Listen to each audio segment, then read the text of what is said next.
People have a really negative perception of selling, forcing things down people's throats, etc. But actually, selling is serving if you do it in the right way. And in today's video, I'm going to teach you how to negotiate a deal effectively.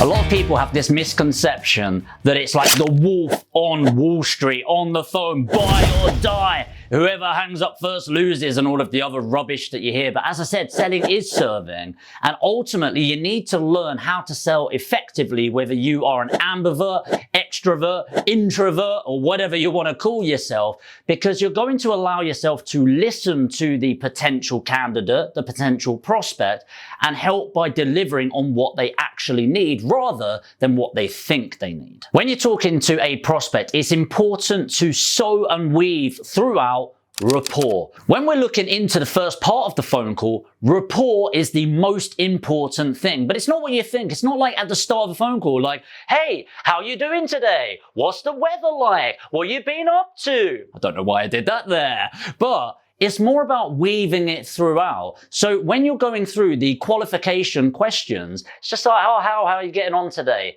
Oh, that's amazing. Great to have you on the phone. Out of interest, why are you selling this property? It looks amazing from the photos you're showing me. Oh, boom, boom, boom, boom, boom. Oh, great. How long have you lived there, actually? Oh, with your kids, right? How many kids you got?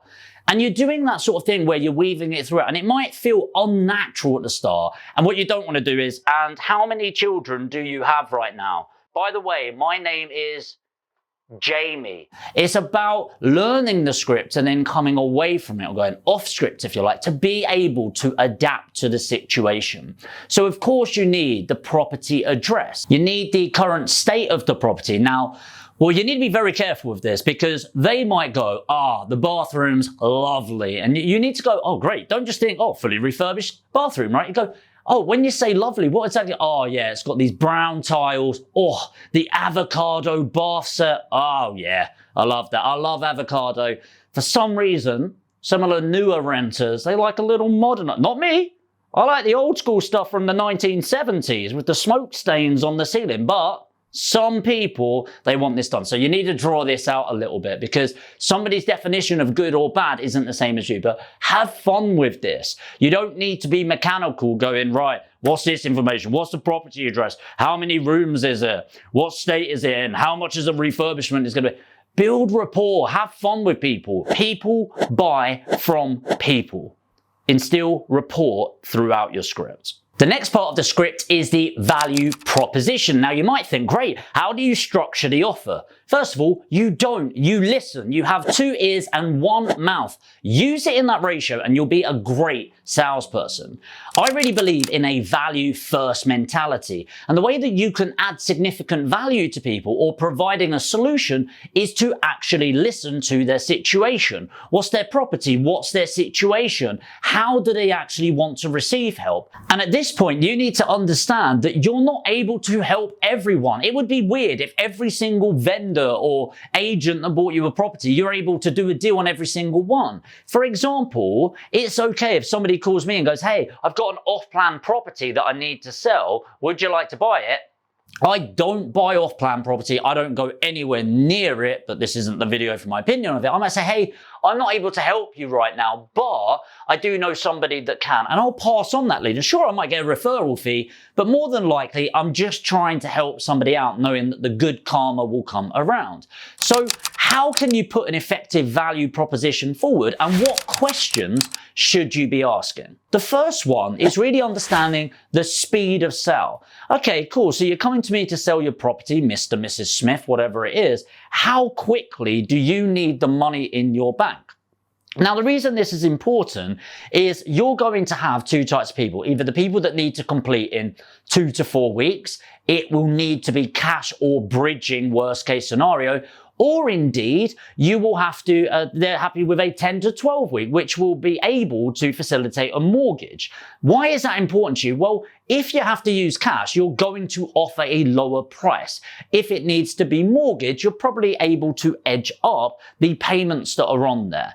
The next thing you need to understand is why. Why do they need to move quickly? So sometimes it can be money, financial situations, but it's not always what you think. It could be financially they're really struggling to pay the mortgage. That's a pretty obvious one.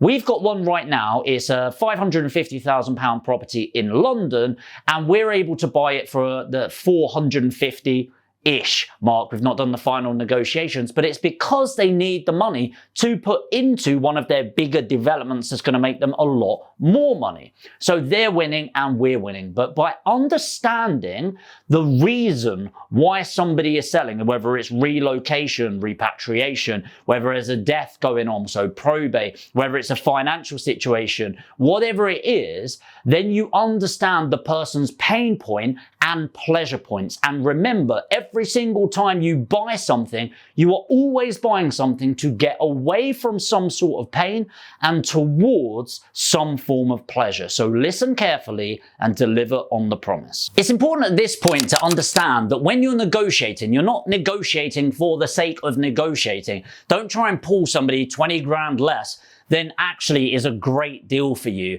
But likewise, you don't need to go crazy with negotiation techniques and things like that. The numbers are the numbers, whether you're with an estate agent or indeed direct to vendor. It's just validating why your offer is your offer. So whenever you're submitting the offer, which we'll get to, always make sure you've got evidence of why you put in the offer in the first place. The next part is recognizing the strategy. So by now you should have had a real accumulation of rapport building. You've got a great relationship with them, but also now you understand what strategies work for you. Now, a key part of putting forward an effective offer is that you do your research so you can put your offers through with confidence. Now, with most of my offers, less so with the estate agent, I might do a cash and mortgage offer, but certainly direct to vendor, I like to put forward what I call a contrast frame. So a contrast frame is this or this. The reason I like that, and I'll give an example. Hey, Mr. Estate Agent, I'm able to offer 100,000 if it's a cash purchase. Now, the downside is obviously that is a little bit less than they would be expecting. The upside is I could probably get this completed in 2 to 4 weeks. Alternatively, I can pay 108,000, but that will be a mortgage purchase, and as I'm sure you're aware, that's going to be 8 to 12 weeks right now.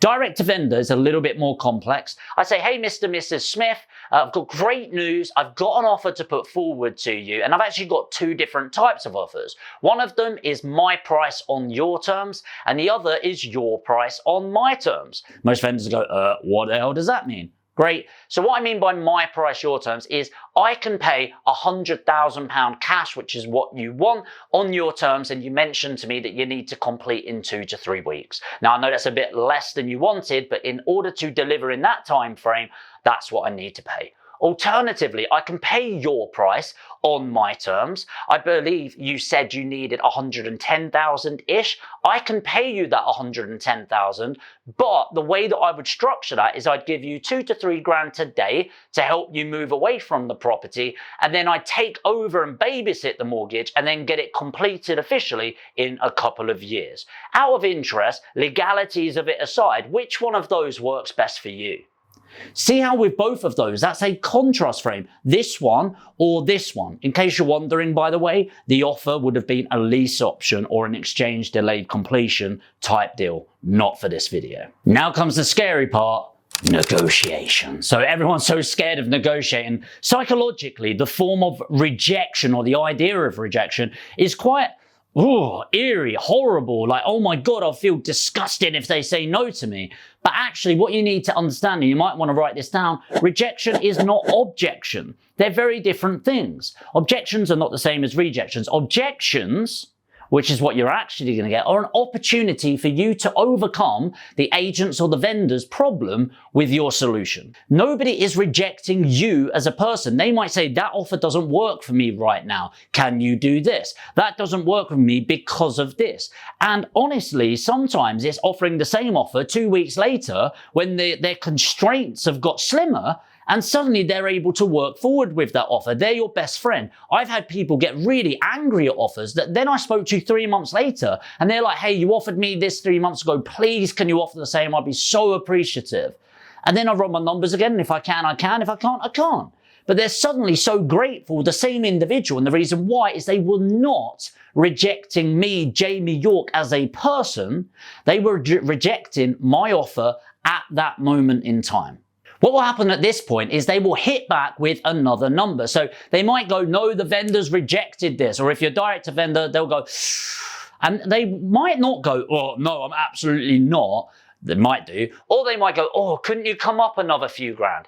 Really, really, really important. Never, ever, ever, ever change the offer in the same phone call. You immediately lose your credibility and integrity. Instead, even if they go, can you come up a grand? The way that you take this information in is you go, listen, I've done my numbers and I really do think that's the best offer I can do. Let me go away, run my numbers again, and just so I understand, is that your absolute minimum? Because I don't want to go back and forth. And if they go, yeah, absolutely. Have a think, if it's 5 grand more and you can't do it, just say, I'm not going to be able to do that, but let me go back and see if I can squeeze anything out of it. Whereas if it's a grand and you know you can do it, what I then say is I'd say, okay, listen, no promises, no guarantees here, but let me go away for an hour, run my numbers again. If I can do this, and I'm not saying I can, but if I can come back and do this number, are you going to say, yes, Jamie, let's get the deal in legals today? And what that's called is validation.